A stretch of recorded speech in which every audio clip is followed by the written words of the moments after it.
जितना खा लिया उतना बोल रहे, अब बंद कर दो, अब एक क्लास के बाद खा लेना, बंद कर दो, कल बोल।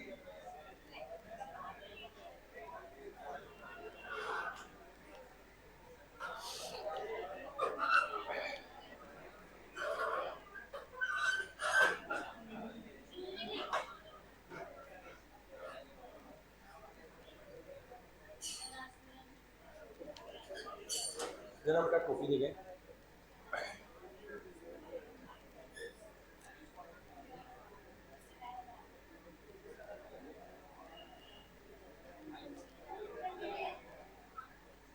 चलो ठीक है, लो बेटा कॉफी।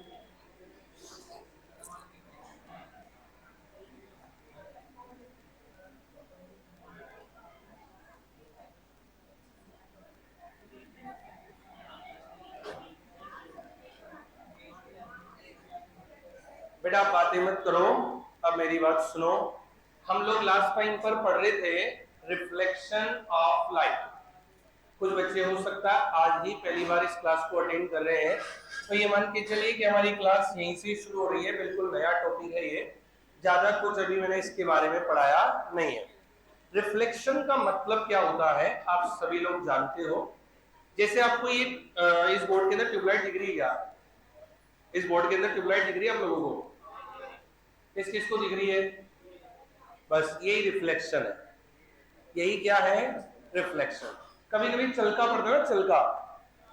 चलो कभी कभी आपने देखा होगा कुछ ऐसा स्पॉट होता है जहां पर लिखी हुई कोई वस्तु हमें पर्टिकुलर एंगल से तो दिखाई दे रही है और पर्टिकुलर एंगल से दिखाई नहीं देती है। जैसे ये बोर्ड है, ये इसकी सरफेस जो है ये ग्लॉसी है, इसकी जो सरफेस है ये मैट है। इसकी सरफेस कैसी है बता दो, ग्लॉसी और मैट। हाँ, लिपस्टिक के बारे में बताया तुम लोगों को, ये मैट नहीं ग्लॉसी है। तो ग्लॉसी सरफेस पर रिफ्लेक्शन ज्यादा होता है और मैट सरफेस होती है तो उस पर रिफ्लेक्शन क्या होता है? कम होता है। ठीक है, अब समझना। यहां पर जैसे कोई भी एक स्पॉट बना हुआ है, इस स्पॉट को मैं किसी पर्टिकुलर एंगल से देखूंगा तो यहां मुझे रिफ्लेक्शन दिखाई देगा, लेकिन अगर मैं उसे किसी दूसरे एंगल से देखूंगा तो रिफ्लेक्शन हट जाएगा और उसकी जगह मुझे लिखा हुआ दिखाई देगा। ऐसा होता है क्या आपके साथ? ऐसा होता होगा। तो वही चीज रिफ्लेक्शन है, जहां से हमें कोई वस्तु दिखना शुरू हो जाती है।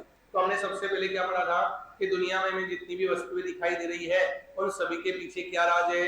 Reflection of light. Reflection of light किसने दिया था? हाइगेन्स नामक वैज्ञानिक ने दिया था। फिर हमने पढ़ा था किसी भी रंग के साबुन, साबुन चाहे किसी भी कलर का हो लेकिन झाग हमेशा सफेद ही आएंगे। वो किसके कारण? रिफ्लेक्शन ऑफ लाइट के कारण। कोई भी वस्तु अगर हमें ब्लैक दिखाई दे रही है तो वो ब्लैक नहीं है, वो किसकी वजह से दिखाई दे रही है? Complete absorption of light. अगर व्हाइट दिखाई दे रही है तो कंप्लीट रिफ्लेक्शन ऑफ लाइट। ये सारी बातें हम पढ़ चुके थे। एक बात और, रिफ्लेक्शन के अंदर जितनी भी घटनाएं होती है वो हमेशा रियल और ट्रू होती है, जो हमें साफ साफ दिखाई देती है। अब लिखो लॉज ऑफ रिफ्लेक्शन।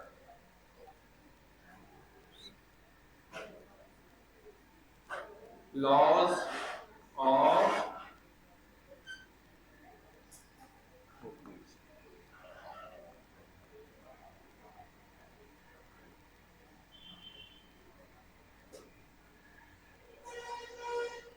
मैंने इसकी डेफिनेशन लिखाई थी तुम्हें कि जब कोई प्रकाश किसी अपारदर्शी सतह से टकराता है तो टकराकर वापस उसी माध्यम में लौट जाना प्रकाश का परावर्तन कहलाता है। ये लिखा था मैंने सभी को।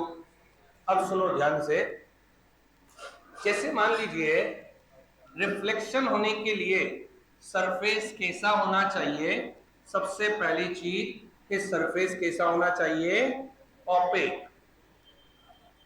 ओपेक का मतलब अपारदर्शी। तो क्या पारदर्शी वस्तुओं में रिफ्लेक्शन नहीं होता है क्या? तो हम कहेंगे होता है, लेकिन वह रिफ्लेक्शन होने के साथ साथ दूसरी घटना भी होती है। जैसे पानी, पानी है, तो पानी के अंदर रिफ्लेक्शन भी होता है और रिफ्रैक्शन भी होता है, क्योंकि पानी क्या है, ट्रांसपेरेंट है। ग्लास है तो ग्लास दिख रहा है, इसके पीछे तो रीजन क्या है, रिफ्लेक्शन। लेकिन प्रकाश आर पार चला गया, इसके पीछे कारण क्या है, रिफ्रैक्शन। तो सुनिएगा, रिफ्लेक्शन के लिए सबसे पहली चीज हमने पढ़ी थी कि सतह कैसी होनी चाहिए, अपारदर्शी। अपारदर्शी मतलब ओपेक, इसे क्या बोलते हैं, रिफ्लेक्टर। और इसका अगर हमारे दैनिक जीवन में हम देखें तो सबसे अच्छा एग्जाम्पल क्या है, मिरर। मिरर बोले तो दर्पण। दर्पण ओपेक होता है, दर्पण कैसा होता है, अपारदर्शी। अब देखो क्या हो रहा है, एक लाइट सोर्स ले लेते हैं, ये एक लाइट सोर्स है,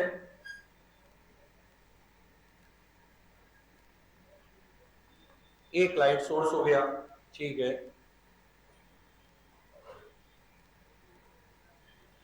यहां एक लाइट सोर्स है, इस लाइट सोर्स से एक लाइट बीम आकर किस पर गिरी, इस रिफ्लेक्टर पर।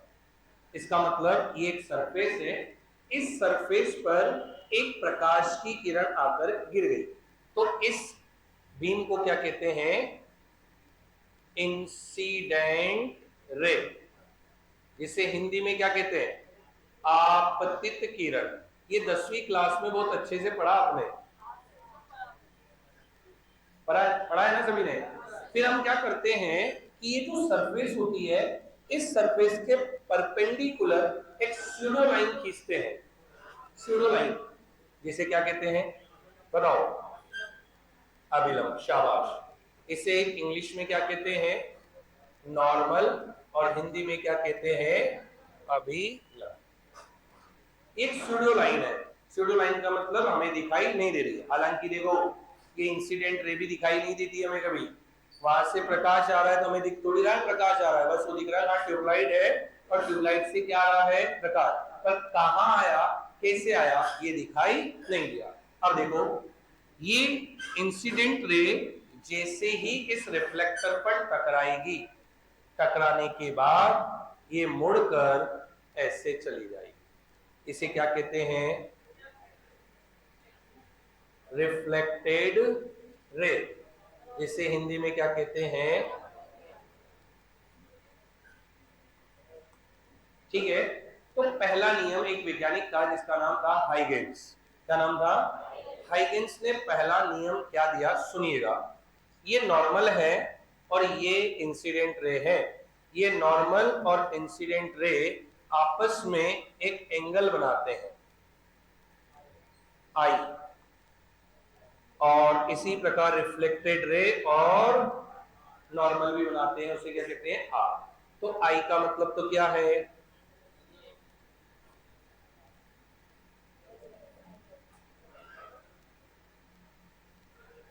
या एंगल ऑफ इंसिडेंस, जिसे हिंदी में क्या कहते हैं, आपतन कोण।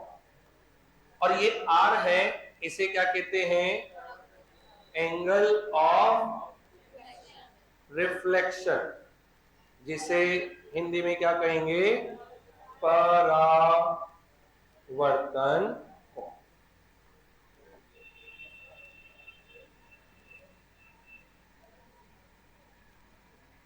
दिख रहा है क्या पीछे से बराबर, या ज्यादा ही छोटा कर दिया हमने,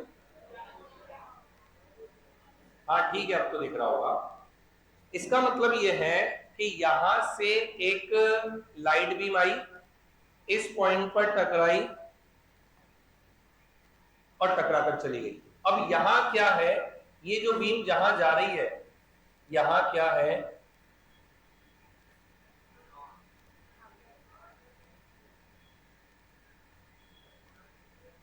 ये आई है, और जैसे ही यहां से ये प्रकाश की किरण यहां गिरी, यहां से टकरा कर यहां आई, तो इस आंख को ये ऑब्जेक्ट दिखना शुरू हो गया।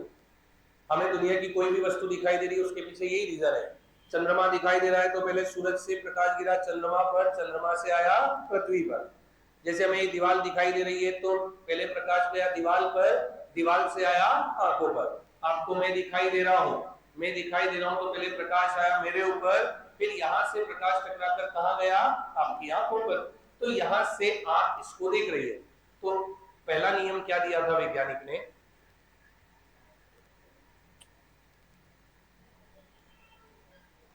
पहला नियम क्या दिया था, angle of I is always equal to angle of are.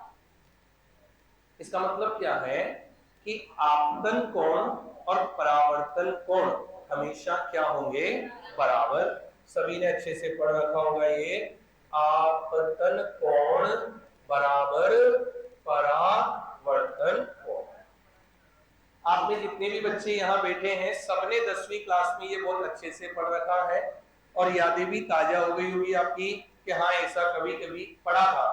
आप में से हो सकता है बहुत सारे बच्चे आर्ट्स बैकग्राउंड से हो, उनकी भी यादें ताजा हो गई होगी, और एक विचित्र विषय के जो बच्चे बैठे होंगे यहाँ पर कॉमर्स, उनको भी पता चल गया होगा कि 10वीं क्लास में हम लोगों ने ये सब पढ़ा था।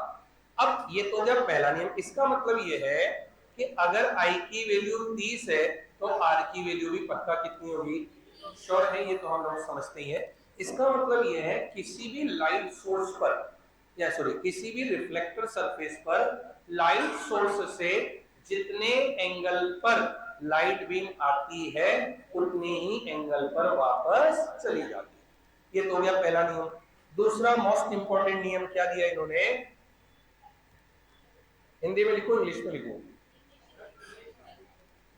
आपतित किरण अभिलंब तथा परावर्तित किरण तीनों एक ही तल में होते हैं। Incident ray, normal and reflected ray are in same plane. इसका मतलब समझना क्या है, देना तो बेटा कॉपी देना, कॉपी सुनो। जैसे मान लेते हैं सेम प्लेन का मतलब क्या है कि जिस डायरेक्शन में इंसिडेंट रे आएगी उसकी जस्ट अपोजिट डायरेक्शन में रिफ्लेक्टेड रे जानी चाहिए। समझना कैसे, जैसे ये एक रिफ्लेक्टर सरफेस है, ये एक रिफ्लेक्टर सरफेस है। अब यहां से एक लाइट बीम आई, यहां से एक लाइट बीम यहां आई तो ये इधर भी नहीं जा सकती, ये इधर भी नहीं जा सकती, ये इधर भी नहीं जा सकती, ये इधर भी नहीं जा सकती। ये अगर ऐसे गिरी है तो इसको ऐसे ही जाना पड़ेगा। समझना, 3 अक्ष होते हैं जो हम यहां नहीं बना सकते। कैसे, एक्स और वाई तो बना सकते हैं पर कभी जेड बना सकते हैं क्या, बस हम इसे समझ सकते हैं, हम इसे इमेजिन कर सकते हैं। तो कहने का मतलब वही है कि ये दोनों आपतित किरण और परावर्तित किरण हमेशा एक्स और वाई प्लेन पर ही होगी, इसके अंदर कभी भी जेड प्लेन शामिल नहीं होगा। प्लेन हमेशा एक ही होगा। देखो जिस प्लेन से ये आ रही है उसी प्लेन पर वापस ये चली जाएगी। प्लेन कौन सा है, ये बॉल प्लेन कौन सा है, अच्छा ये जो प्लेन है या फिर ये बॉर्ड है ये 2 डायमेंशनल ज्योमेट्री है, बोलो 2 डायमेंशनल है ना, पक्का श्योर। तो 2 डायमेंशनल का मतलब होता है प्लेन, 2 डायमेंशनल का मतलब क्या होता है, और 3 डायमेंशनल जब हो जाता है तो वहां अलग अलग प्लेन हो जाते हैं, और 2 डायमेंशनल में केवल एक सिंगल प्लेन काम आता है। तो यहां देखो आपतित किरण भी मैंने इस पर बना दी और परावर्तित किरण भी मैंने इस पर बना दी, इसका मतलब ये क्या है, सेम प्लेन पर है। तो आपतित किरण, अभिलंब और परावर्तित किरण तीनों हमेशा एक ही तल में होने चाहिए। समझना, हो सकता था ये प्रकाश की किरण यहां टकराकर यूं चली जाती, लेकिन यूं नहीं जा सकती। क्यों, क्योंकि यूं जाती तो उसका प्लेन चेंज हो जाता।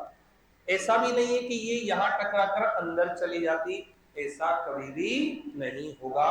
इसका मतलब इंसिडेंट रे, रिफ्लेक्टेड रे और नॉर्मल तीनों हमेशा क्या होने चाहिए, एक ही सरफेस पर, एक ही प्लेन पर होना जरूरी। ये 2 नियम दिए गए थे, किसके द्वारा दिए गए थे ये,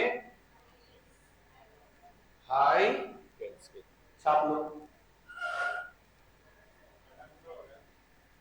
हाँ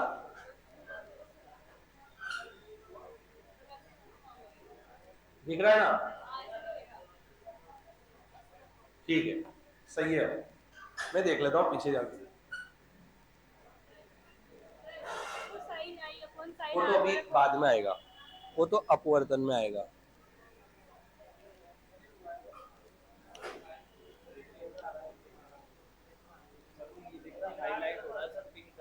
एक सेकंड, सब दिखेगा, अभी घबराओ।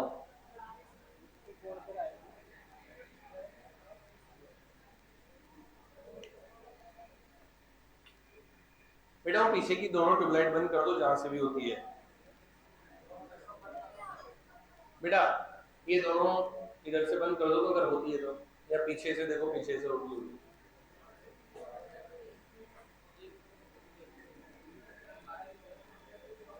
हाँ बंद कर दो बेटा उनको। हाँ एक और बंद कर दो।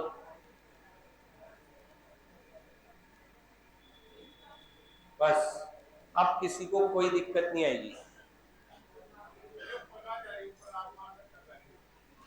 कौन सी बेटा? ये आसमान का, या आंख आ गई ना बीच में? आसमान थोड़ी है, आंख आ गई यहाँ तो बीच में। आप नहीं देखते तो कोई और देखता।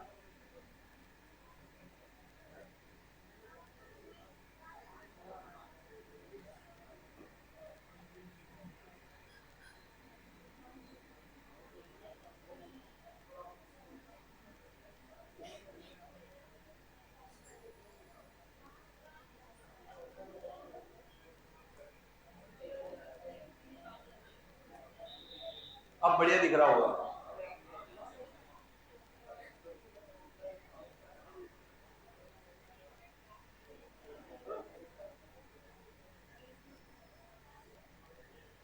लिख लो ना बेटा, ये कब लिखोगे फिर?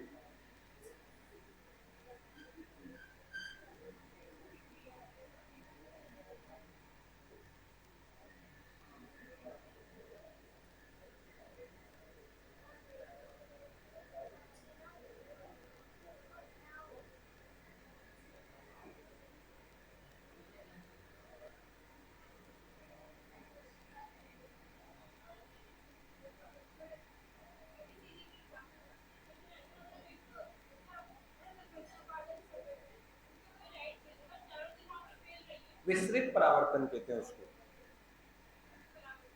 विसरित, डिफ्यूज रिफ्लेक्शन। दुनिया में जितनी भी वस्तुएं दिखाई दे रही है ना, उन सबके पीछे डिफ्यूज रिफ्लेक्शन है। अभी आएगा वो। दो रिफ्लेक्शन होते हैं। हाँ परावर्तन तो होता है, लेकिन एक होता है रेगुलर और एक होता है डिफ्यूज। तो हमें जितनी भी वस्तुएं दिखाई दे रही है ना, सब डिफ्यूज होने की वजह से दिखाई दे रही है। अगर डिफ्यूज नहीं होती, जैसे सुनना, मैंने अभी आपको यहाँ एक चलके का एग्जांपल दिया था, इसको कहते हैं रेगुलर रिफ्लेक्शन। क्यों? क्योंकि ये एक ही दिशा से दिखाई दे रहा है, और अगर हर दिशा से दिखाई दे तो उसे कहते हैं डिफ्यूज।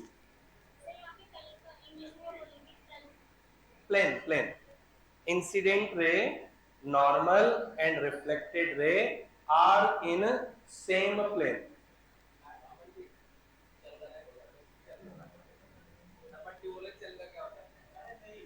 नहीं नहीं, वो तो जानता है बेटा, जान, कोई अंग्रेज थोड़ी हो। हाँ पेरिस्कोप अभी इसी में आएगा। पेरिस्कोप का मतलब भी अभी समझाऊंगा, ये सीजीएल में प्रश्न आया था। पेरिस्कोप क्या होता है तो जस्ट अभी थोड़ी देर बाद समझा दूंगा मैं। पेरिस्कोप एक सेल्फी कैमरा है। कैलिडोस्कोप होता है ना, जैसे कैलिडोस्कोप, ऐसे बताऊंगा अभी। पेरिस्कोप परावर्तन, परावर्तन पर काम करता है, बता दूंगा अभी। अभी हो गया? अरे तुम लिख क्या रहे हो यार इसमें? जल्दी जल्दी लिखो, लिखो लिखो लिखो। अरे बेटा इतनी, इससे बढ़िया तो मैं लिख देता जो बढ़िया था। 4 बार तो बोल दी मैंने। Incident ray, normal and reflected ray are in same plane. ठीक है? अब ये पिंक कलर से नहीं लिखना है, ये सही नहीं दिख रहा मेरे हिसाब से, तो इसको हटा दिया जाए, ये कर दिया जाए। ग्रीन अच्छा दिखता है तो ये कर देते ग्रीन।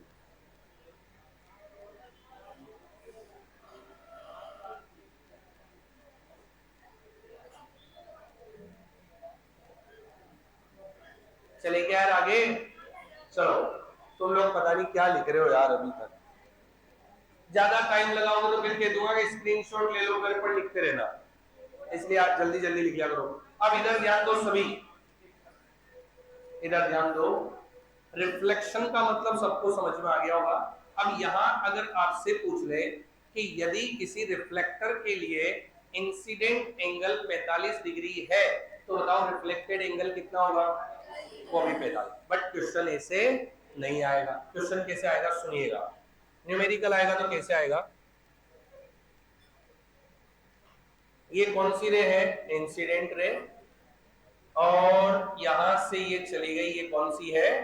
Reflected ray. अब क्वेश्चन ऐसे आएगा देखो,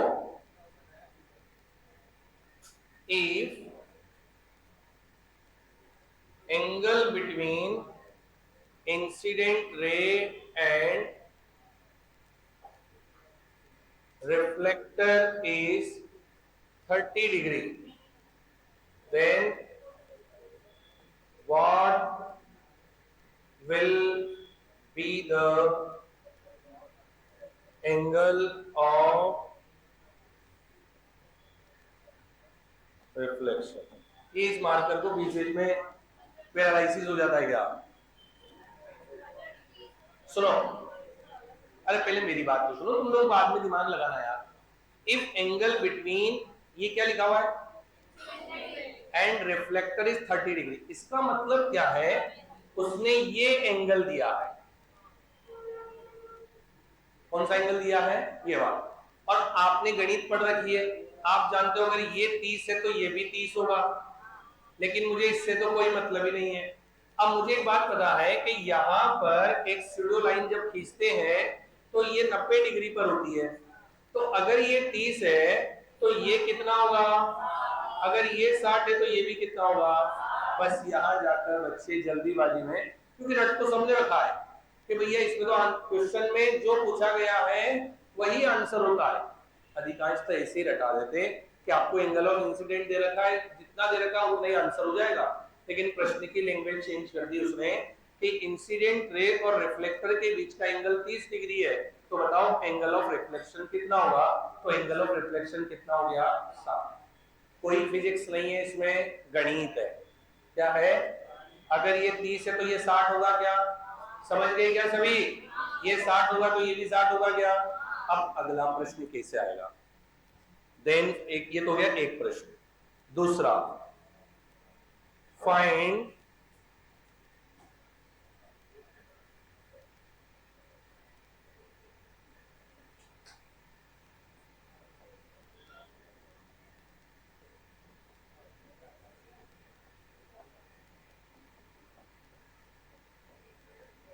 अच्छा, जितने भी हिंदी वाले बच्चे बैठे हैं, क्या ये प्रश्न उनको समझ में आ गया था क्या? बोलो ना यार, ऐसे बोल दिया करो नहीं आया तो यार, क्योंकि देखो दोनों एक साथ लिखने की बनती नहीं। अगर मालूम नहीं आया तो मैं हिंदी में बोलूंगा। ये कहना चाहता है कि यदि आपतित किरण और परावर्तक सतह के बीच का कोण 30 डिग्री है तो परावर्तक, बोल बोल बोल, रिफ्लेक्टर को क्या कहते हैं? परावर्तक सतह।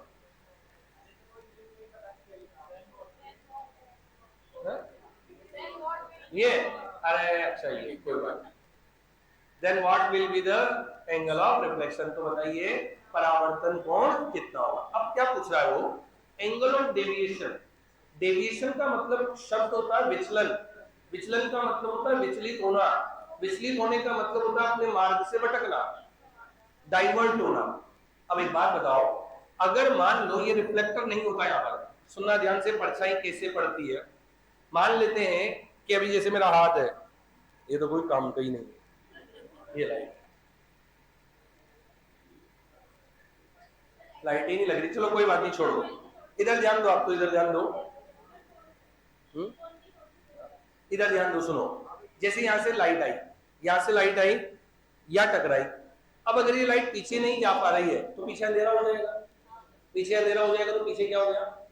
बोलो, शेडो बन गई, परछाई बन गई। अब मैंने हाथ लगा लिया, अच्छा हाथ लगा लिया तो वो तो सीधा ही जा रहा था ना, सीधे ही जाता, लेकिन मैंने हाथ रख दिया बीच में, तो क्या वो लाइट बीम डाइवर्ट हो गई क्या? इसी को कहते हैं विचलन। तो सुनो, अगर ये रिफ्लेक्टर नहीं होता, ये परावर्तक सतह नहीं होती, परावर्तक सतह नहीं होती, तो क्या ये लाइट बेचारी हो जाती क्या? ये इसका ओरिजिन पाथ है, ये इसका ओरिजिन पाथ है।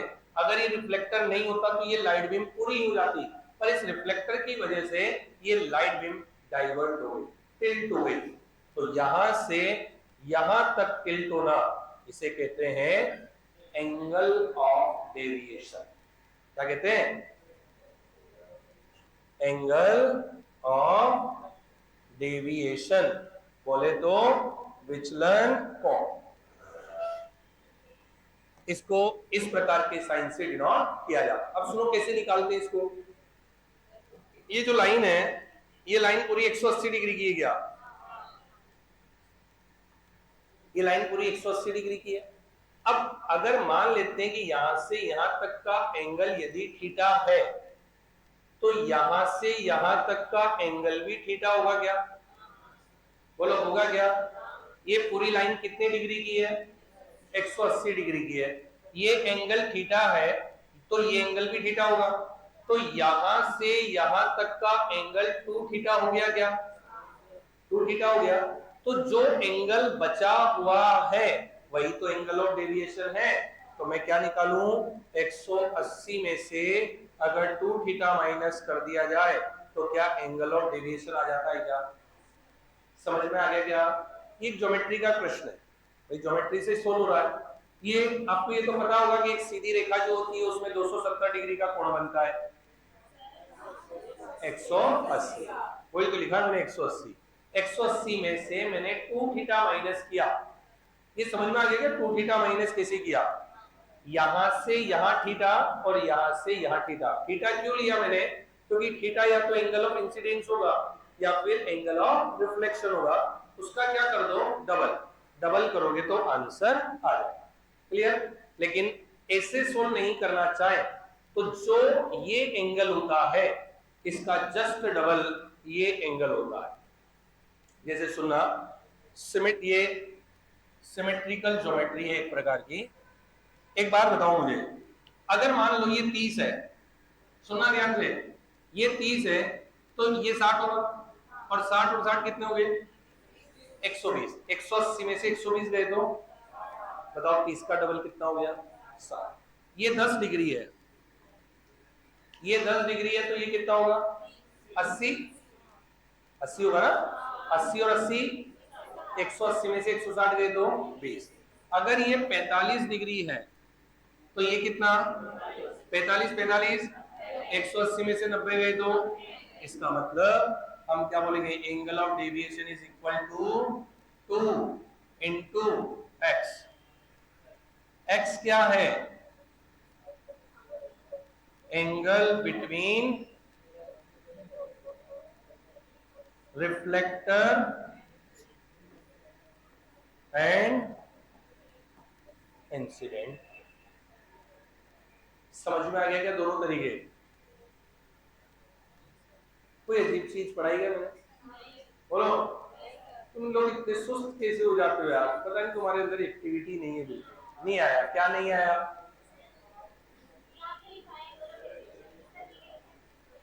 ये 2x क्यों लिखा? ये कह रहे हो ना, सुनो, x ये है, ये मतलब क्या? रिफ्लेक्टर और इंसिडेंट रे के बीच का एंगल। ये कौन सी रे है? ये इंसिडेंट है, हिंदी में आपतित किरण। और ये क्या है? परावर्तक सतह। इन दोनों के बीच का कोण कितना है? x है। कितना? x। x का डबल एंगल ऑफ डेविएशन होगा हमेशा। अब कैसे होगा इसका प्रूफ बताया मैंने। अगर ये 30 है तो ये कितना होगा? 60। बताइएगा कैसे होगा 60? श्योर। अगर ये 60 है तो ये भी कितना होगा? 60 60 कितना हो गया? 180 में से 120 गए तो कितने बचे? 60। 30 का डबल कितना होता है? 60। समझ गया? अगर ये 70 होता तो ये कितना होता?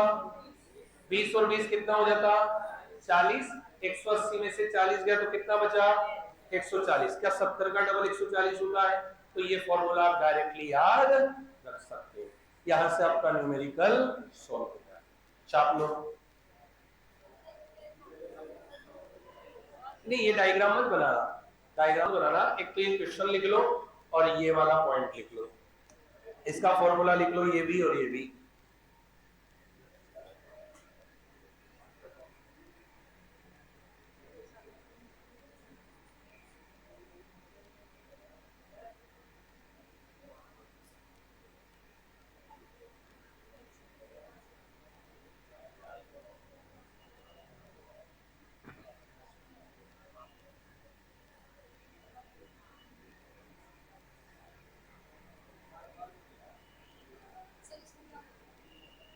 एंगल ऑफ डेविएशन, अच्छा साइन को तो डेल्टा बोलते हैं। हाँ डेल, वो डेल बोल देते हो, कोई डेल्टा बोल देता है, कोई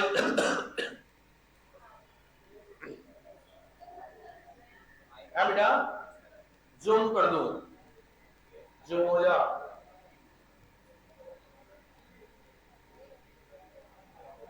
अब यार जूम कैसे होगा, इधर का गायब हो जाएगा तो।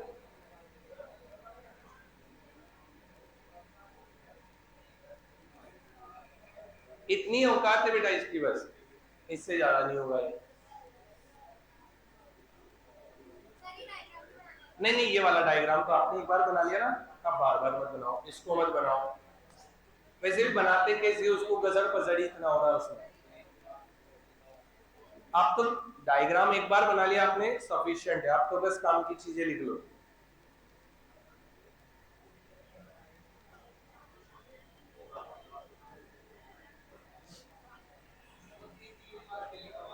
हाँ बेटा,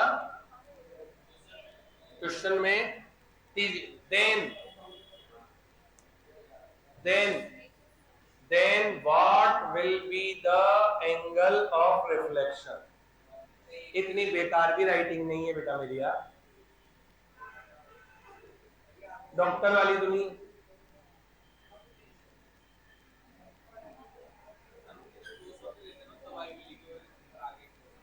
हाँ, खासियत है उन डॉक्टरों की।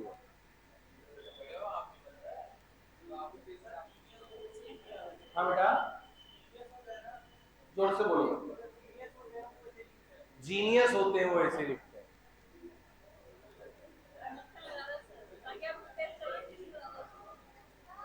हाँ बेटा, हैं ये हिंदी में बताओ। हाँ लिखो, यदि आप यही कहना चाहते हो ना कि इसको हिंदी में बता दो, लिखूं? अरे आप इनको हिंदी में बुलवाना चाह रहे हो ना, हाँ तो लिखो ना फिर यार, लिखो, यदि आपतित किरण और परावर्तक सतह के बीच का कोण 30 डिग्री है, यदि आपतित किरण तथा परावर्तक सतह के बीच का कोण 30 डिग्री है, तो बताइए परावर्तन कोण का मान क्या होगा। तो बताइए परावर्तन कोण का मान क्या होगा। तो बच्चों इसका आंसर लिख लिया क्या आपने, कितना आएगा? 60 डिग्री।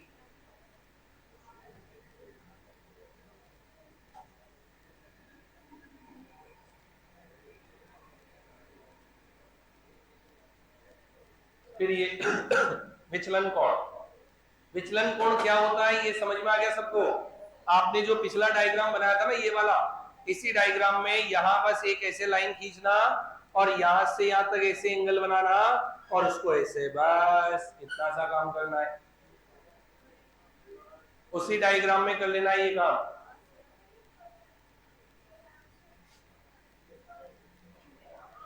ये क्या है? ये आपतित किरण, आपतित किरण को अंग्रेजी में इंसिडेंट रे कहते हैं। ठीक है बेटा, कोई बात नहीं, हो जाता है। अच्छा ये लिख लिया क्या आपने, विचलन कोण? लिखो जल्दी, ऐसे तो पढ़ लिए भैया,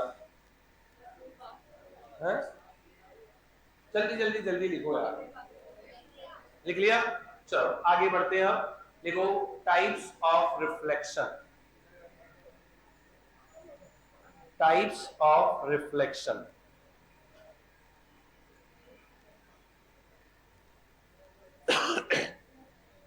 अच्छा, इसका न्यूमेरिकल नहीं लिखवाया मैंने, न्यूमेरिकल आएगा तो कर लोगे ना आप लोग सॉल्व। डायरेक्ट थीटा की वैल्यू रखना, आंसर आ जाएगा। फॉर्मूला मैंने ये भी बता दिया, ये वाला भी बता दिया। फॉर्मूला कौन सा लगाना है ये आपकी समझदारी पर डिपेंड करता है। ठीक है साहब, चलो अब हम पढ़ रहे हैं types of reflection. Types of reflection,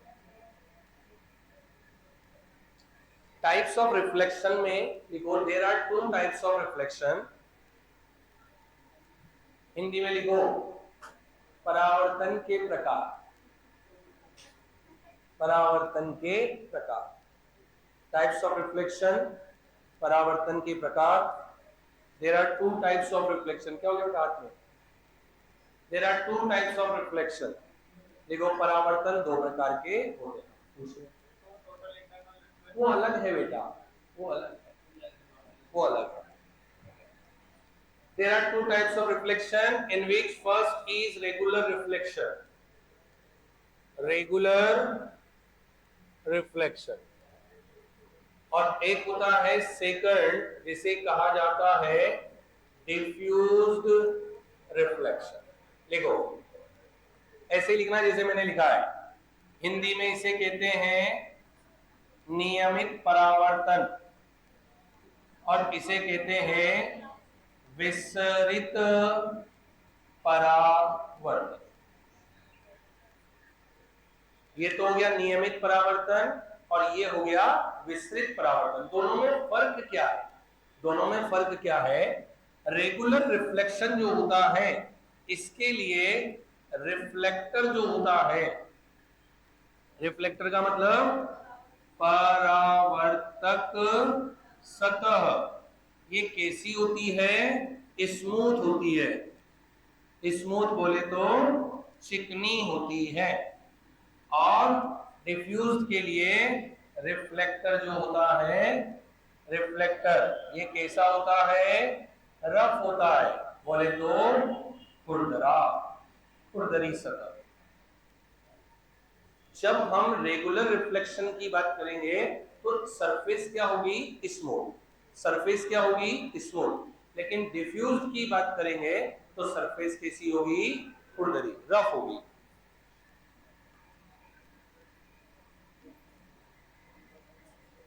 हाँ लिख लो, लिख लो।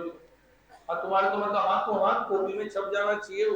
इधर ध्यान दो, पहले मुझे लिख लेने दो एक बार, फिर आप लिख लेना आराम से। स्मूथ रिफ्लेक्शन या फिर रेगुलर रिफ्लेक्शन का मतलब क्या है? सरफेस कैसा है? बिल्कुल चिकना। सरफेस कैसा है? बिल्कुल चिकना है। अगर यहाँ पर number of parallel lines incident करती है, ये एक लाइट सोर्स है और इस लाइट सोर्स से जब लाइट निकलती है तो वो हमेशा एक दूसरे के पैरेलल निकलती है। सही बात है नहीं? जैसे बैटरी है, बैटरी से फोकस जाता हुआ दिखता है ना हमें कभी कभी, तो बैटरी के फोकस से, बैटरी के यहाँ से जो लाइट निकल रही है वो सारी वेव एक दूसरे के क्या है? पैरेलल है। तो यहां से पैरेलल लाइंस आई, 1 2 3 4 5। ये सब क्या है? Incident ray, incident raise. ये सब क्या है? इंसिडेंट रेज है। और जब ये यहां पर टकराएगी तो टकराने के बाद ये सभी वापस पैरेलल हो जाएगी। अगर ये स्मूथ सरफेस है तो अगर ये सारी इंसिडेंट रे एक दूसरे से पैरेलल है तो आफ्टर रिफ्लेक्शन ये जो रिफ्लेक्टेड रे होगी, रिफ्लेक्टेड रे ये भी आपस में एक दूसरे से क्या होगी? पैरेलल होगी। इसे कहते हैं स्मूथ रिफ्लेक्शन। स्मूथ रिफ्लेक्शन के लिए वस्तु केवल और केवल किसी पर्टिकुलर एंगल से ही दिखाई देती है। सुनिएगा कैसे। ये वस्तु है, ठीक है, ये वस्तु है, इस वस्तु से प्रकाश चला, प्रकाश चला। अगर मेरी आंख इस एरिया में कहीं आती है तब तो मुझे ये वस्तु दिखेगी। लेकिन अगर मेरी आंख इधर आ जाती है तो ये वस्तु नहीं दिखेगी। क्यों? क्योंकि इससे चलने वाली प्रकाश की किरण मेरी आंख तक नहीं गई। समझ गए क्या आप लोग? अगर मेरी आंख इधर आती है तब भी मुझे ये वस्तु दिखाई। तो मैंने कल आपको एक एग्जांपल दिया था, अगर आपको याद हो तो, शीशा जो होता है ना, शीशा कभी तो ऐसा लगता है, किसी एंगल से तो ऐसा लगता है कि जैसे ये ओपन है, और किसी एंगल से ऐसा लगता है जैसे ये क्लोज है।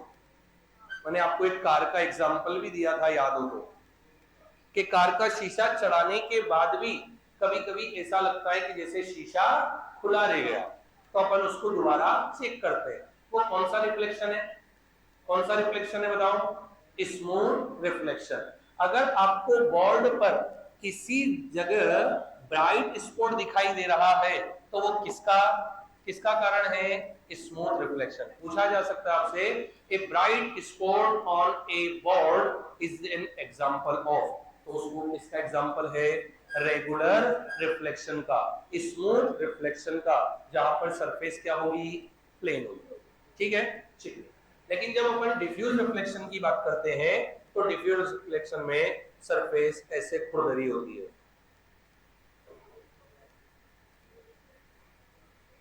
ठीक है, दुनिया में स्मूथ सरफेस बहुत कम है। सारी सरफेस क्या है? जैसे हमारी जो सरफेस है ना, वो भी कैसी है?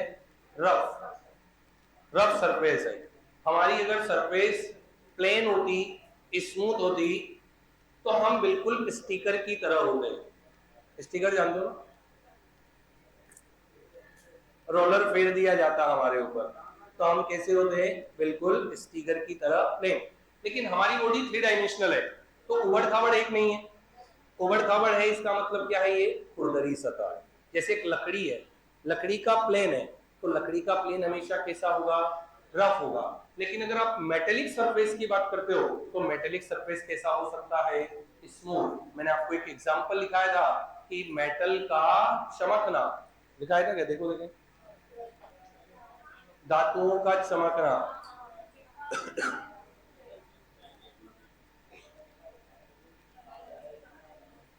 मुझे तो याद है लिखाया था, परावर्तन के कारण ही धातुएं चमकीली दिखाई देती है। आपसे पूछ ले कि बताओ धातुओं के चमकने का क्या कारण है, तो क्या बता दोगे? प्रकाश का परावर्तन। परावर्तन भी कौन सा वाला?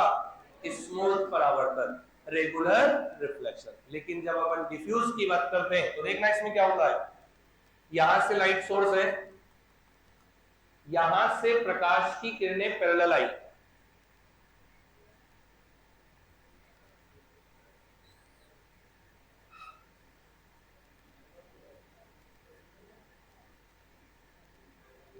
ऐसे पैरेलल लाइंस आई। अब बात तो गई है, लेकिन जब इस सरफेस पर टकराई तो टकराने के बाद कोई तो यूं चली गई, कोई यूं चली गई, कोई ऐसे चली गई, कोई ऐसे चली गई, कोई ऐसे चली गई, कोई ऐसे चली गई। विभिन्न दिशाओं में क्या हो गई? फैल। विभिन्न दिशाओं में फैलने का मतलब है कि उस वस्तु से टकराकर आने वाला प्रकाश फैल चुका है। तो आप कहीं से भी जाकर उस वस्तु को देखो, आपको वो वस्तु हर जगह से दिखाई देगी। अपने घरों में सबसे पहले मोटे पेट की टीवी आया करती थी, फिर धीरे धीरे मोटे पेट की टीवी बंद हुई, फिर फ्लैटरोन आया, फ्लैटरोन के बाद फिर आया एलसीडी। अब एलसीडी में अगर इधर से देखो तो सारे भूत ही भूत दिखते हैं। ठीक है क्या आपने कभी ये तुम लोग कौन से कॉलेज से आए हो? अच्छा कॉमर्स? अरे कॉलेज की बात नहीं कर रहा हूँ, कौन से कॉलेज से? इसी कॉलेज से हो ना? आपने कभी एलसीडी नहीं देखी, और अगर नहीं देखी हो तो ये ऑफिस में जाना, यहाँ पर वो जो कैमरे की डिस्प्ले लग रही है वो एलसीडी है। आप उसको ऐसे देखोगे तो आपको कुछ भी दिखाई नहीं देगा, सब कुछ दिखाई देंगे। फिर आपको यूं सामने से देखना पड़ेगा, तब जाकर हाँ अनुपमा जोरदार दिख रही है। अब धीरे धीरे हमारी रिक्वायरमेंट बढ़ी कि घर में अगर टीवी देखनी है तो जरूरी थोड़ी सामने बैठ कर ही देखें। कोई महिला अगर रोटियां बेल रही है तो उसको भी साइड से अनुपमा दिखनी चाहिए, तो रोटियां बेलने में मन नहीं लगे। और कोई दूसरा काम चल रहा है घर पे, कोई भी मतलब किसी भी तरीके से कोई भी घर के जो लोग हैं वो सारे सामने तो बैठ कर नहीं देख सकते, तो फिर एक आवश्यकता पड़ी कि हर एंगल से टीवी दिखाई देनी चाहिए, तो मैंने एलसीडी को बदल दिया एलईडी में। अब एलईडी में आप यू देखोगे तो भी अनुपमा आपको वैसी की वैसी ही दिखाई देगी।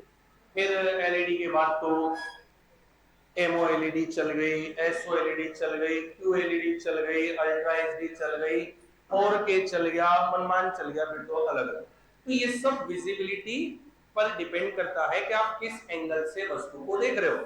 आप डिफ्यूज रिफ्लेक्शन, आप अगर किसी वस्तु को यहां से देखो, यहां से, यहां से, यहां से, यहां से, यहां से, कहीं से भी देखो, वो वस्तु आपको हमेशा दिखाई देगी, कहीं से भी दिखाई देगी। इसे क्या कहते हैं?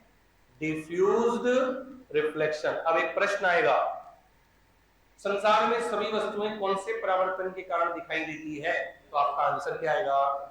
हमें प्रत्येक वस्तु कौन से रिफ्लेक्शन की वजह से दिखाई देती है? अगर स्मूथ हो गया तो दिखाई नहीं देगी। आप देखना, धातु जिस जगह से चमकेगी, धातु का वो हिस्सा आपको दिखाई नहीं देगा, केवल आपको शाइनिंग दिखाई देगी। यहां पर चलका पड़ रहा था ना, चलका चलका, तो चलका दिखाई दे रहा था, जो लिखा हुआ था वो दिखाई नहीं दे रहा था। तो वस्तुएं दिखाई तो किसकी वजह से देती है? डिफ्यूज। चलके का मतलब होता है बेटा फॉक्स पड़ना, फॉक्स पड़ जाता है किसी चीज पर वो। तो सभी वस्तुएं किसकी वजह से दिखाई दे रही है? बोलो। अब एक छोटा सा प्रश्न है मेरा, आज का लास्ट। मैंने अभी आपको एक नियम पढ़ाया, सब लोग ध्यान से दिमाग लगाकर सोच समझ कर बताना। मैंने आपको एक नियम पढ़ाया अभी, angle of I is equal to angle of R. पढ़ाया क्या? अब ये पढ़ा ना, आपतन कोण इज इक्वल टू परावर्तन कोण। बताओ ये नियम इसमें लगेगा या उसमें लगेगा?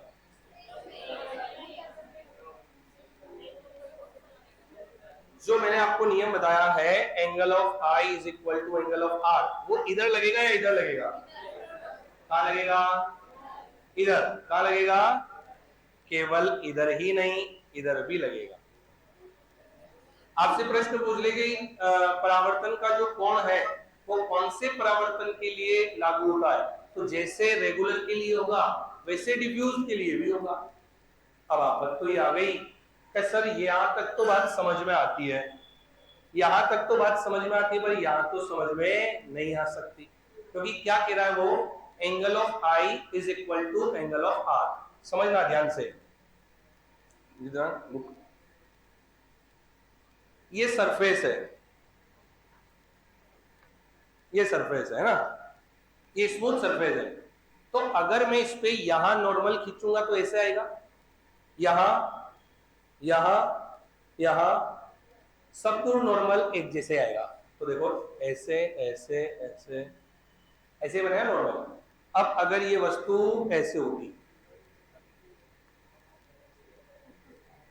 ऐसे होती है, अब ऐसे होती है अगर ये, तो अगर मैं इसके इस हिस्से की बात करता तो इस हिस्से पर नॉर्मल ऐसे बनता है। कई बात समझ में आ गई क्या? देखना ध्यान से, समझना दोबारा।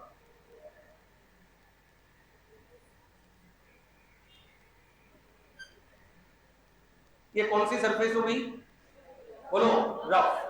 अब एक बात बताओ, अगर ये प्लेन होती तो ये नॉर्मल होता क्या नॉर्मल?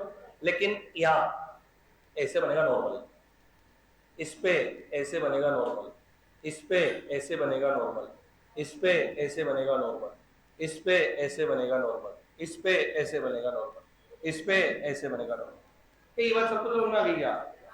श्योर? पक्का? Because normal is always at 90 degree of surface, surface के 90 डिग्री पर। अच्छा, सरफेस का प्लेन ये रहा, आया समझ में? तो अभिलंब ये हो गया। अगर सरफेस ये है तो अभिलंब ये होगा, अगर सरफेस ये है तो अभिलंब ये होगा। होगा कि नहीं होगा?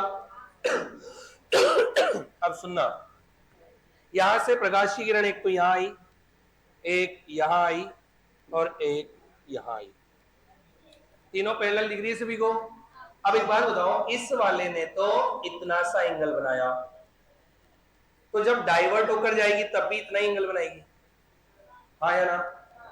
इसमें देखना, यहां पर इसने ये एंगल बनाया, तो डाइवर्ट होकर जाएगी तब भी इतना एंगल बनाएगी। यहाँ देखो इसने इतना एंगल बनाया तो डाइवर्ट होकर जाएगी तब भी इतना एंगल बनाएगी। क्या आप समझ में आ गई क्या बात? इसका मतलब ये है कि लॉज ऑफ रिफ्लेक्शन दोनों पर लागू होंगे, चाहे वो रेगुलर हो चाहे वो डिफ्यूज हो, क्योंकि डिफ्यूज के अंदर नॉर्मल भी चेंज हो जाता है अकॉर्डिंग टू सरफेस।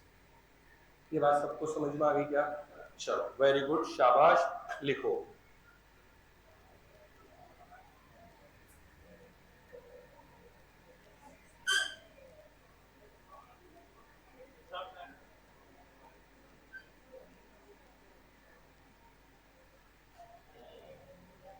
चलो लिख लेना आप लोग इसको, फिर अपन बाकी की बातें कल करेंगे।